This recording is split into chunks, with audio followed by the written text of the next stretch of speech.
नमस्कार, स्वागत है आपका बिहार समाचार में। बिहार की मुख्य खबरों की ओर बढ़ने से पहले एक नज़र सुर्खियों पर। अब बिहार में गरीबों के लिए 7,90,648 घरों का होगा निर्माण। प्रधानमंत्री नरेंद्र मोदी ने दी सौगात।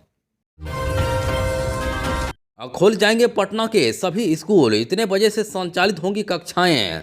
डीएम ने जारी किया आदेश। और सरकारी स्कूलों में होने जा रहा है बड़ा बदलाव, नए सत्र से पहले हो जाएगा काम। और बिहार में गेहूं का समर्थन मूल्य बढ़ाने का ऐलान, अब इतने रुपये के हिसाब से किया जाएगा भुगतान।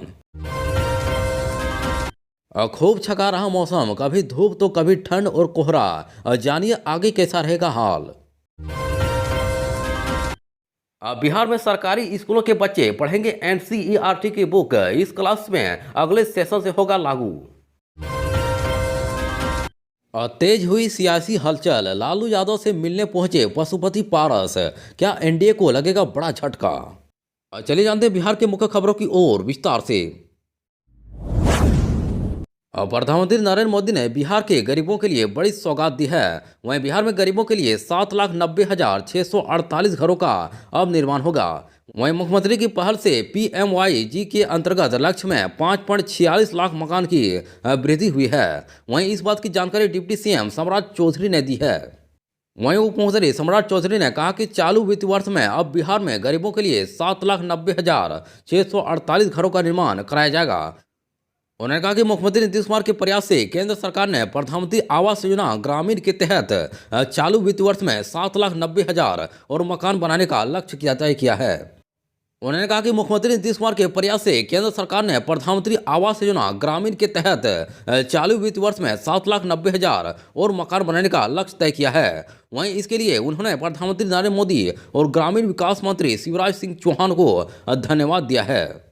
वहीं बिहार के डिप्टी सीएम सम्राट चौधरी ने आगे कहा कि केंद्र ग्रामीण विकास मंत्रालय ने प्रधानमंत्री आवास योजना ग्रामीण के तहत वित्त वर्ष 2024 और 25 के दौरान बिहार के लिए अंतिम आवास 2018 सर्वेक्षण सूची से 5,46,745 घरों के अतिरिक्त लक्ष्य को आवंटित कर दिया है, जिसके जरिए अब राज्य में 7,90,648 घरों का समग्र लक्ष्य आवंटित किया गया है।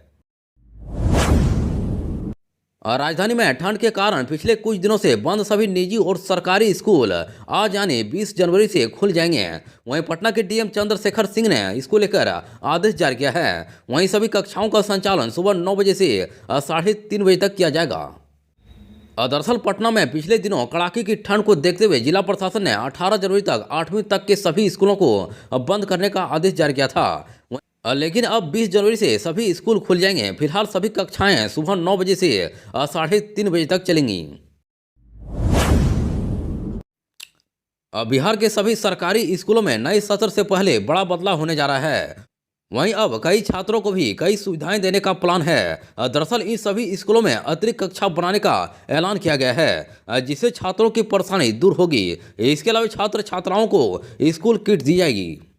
वहीं नए शैक्षणिक सत्र से पहले राज्य के 71,863 प्रारंभिक और 9,360 माध्यमिक और उच्च माध्यमिक विद्यालयों में अतिरिक्त वर्ग कक्ष, जर्जर भवनों का जीर्णोद्धार समेत आवश्यक आधारभूत संरचना तथा 4 दीवारी के निर्माण सुनिश्चित होगा। इसके लिए शिक्षा विभाग ने सभी जिलों को निर्देश जारी किया है और साथ ही 168 करोड़ रुपये जारी किए हैं। इनमें से 14 करोड़ रुपये प्रारंभिक स्कूलों में 4 दीवारी निर्माण के लिए दिए गए हैं।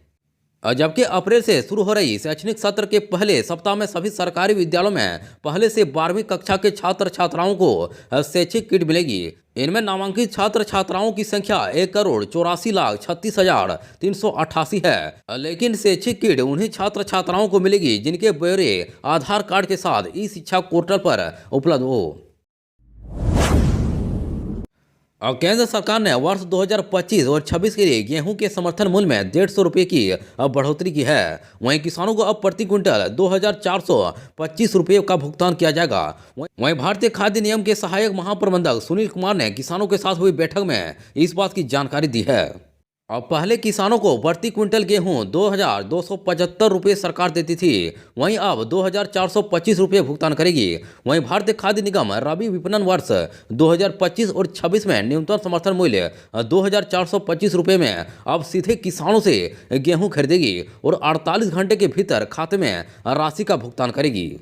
इसके लिए किसानों को पोर्टल में पंजीकरण कराना होगा। वहीं पंजीकरण में किसी प्रकार की सहायता के लिए सहकारिता विभाग की हेल्पलाइन अथवा बिहार राज्य खाद्य आपूर्ति निगम की हेल्पलाइन नंबर पर संपर्क कर सकते हैं। वहीं गेहूं की अधिक प्राप्ति के लिए एफसीआई पटना के कुल 16 गेहूं खरीद केंद्र खोलने का विचार किया है। बिहार में पल पल बदल रहे मौसम के मिजाज ने सबको हैरान कर रखा है। यहाँ लोगों का सामना कभी ठंड, कभी कोहरा तो कभी तेज धूप से हो रहा है। वहीं मौसम विभाग ने अब अनुमान जताया है कि 19 और 20 जनवरी को बिहार के अधिकांश जिलों में सुबह के समय हल्के से मध्यम स्तर का कोहरा रह सकता है। वहीं मौसम विभाग ने यह भी अनुमान जताया कि अगले 2 दिनों के दौरान राज्य के न्यूनतम तापमान में 2 से 3 डिग्री सेल्सियस की गिरावट हो सकती है। इसके बाद अगले 3 दिनों तक न्यूनतम तापमान में कोई खास बदलाव नहीं होगा। वैसे राज्य में मौसम भविष्यवाणी को लगातार मौसम विभाग भी छका रहा है। वहीं जनवरी में कई बार मौसम विभाग का पूर्वानुमान गलत साबित हुआ है। वहीं विभाग ने शनिवार रविवार को प्रदेश में शीत दिवस को लेकर चेतावनी जारी की थी, पर चेतावनी के विपरीत शनिवार को किशनगंज को छोड़कर शेष जिलों में तेज धूप निकलने से अधिकांश तापमान में 5.5 डिग्री तक की बढ़ोतरी हुई। इससे दोपहर में लोगों को हल्की गर्मी का भी एहसास हुआ। वहीं आगामी बजट में नौकरी, रोजगार और महिला उत्थान को प्राथमिकता मिलना संभव है। वहीं वित्त विभाग ने बजट पूर्व तैयारी के क्रम में सभी विभागों से बजट मांग का प्रस्ताव प्राप्त कर लिया है। इसके बाद वार्षिक बजट को अंतिम रूप देने की तैयारी शुरू कर दी गई है। दरअसल जानकारी के अनुसार आगामी वार्षिक बजट में 10% की बढ़ोतरी की जाएगी। इसके साथ ही साथ इस बार के बजट में विशेष तौर पर शहरी क्षेत्रों में महिला स्वयं सहायता समूहों के लिए जीविका के विस्तार का निर्णय लिया जा सकता है।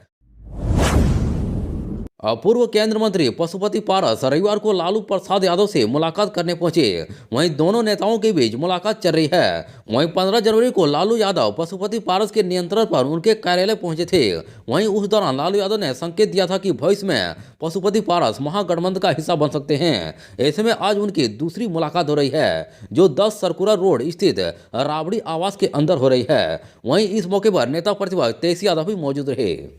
वहीं सियासी गलियारे में यह भी चर्चा हो रही है क्या पशुपति पारस को आरजेडी सुप्रीमो लालू यादव ने ऑक्सीजन दे दिया है। वहीं मोदी सरकार में केंद्रीय मंत्री बनकर पशुपति पारस ने चिराग पासवान को जो घाव दिया था उसकी भरपाई लालू यादव कर सकते हैं। ऐसे में पशुपति पारस ने भी भतीजे चिराग को बड़ा घाव देने का प्लान तैयार कर लिया है।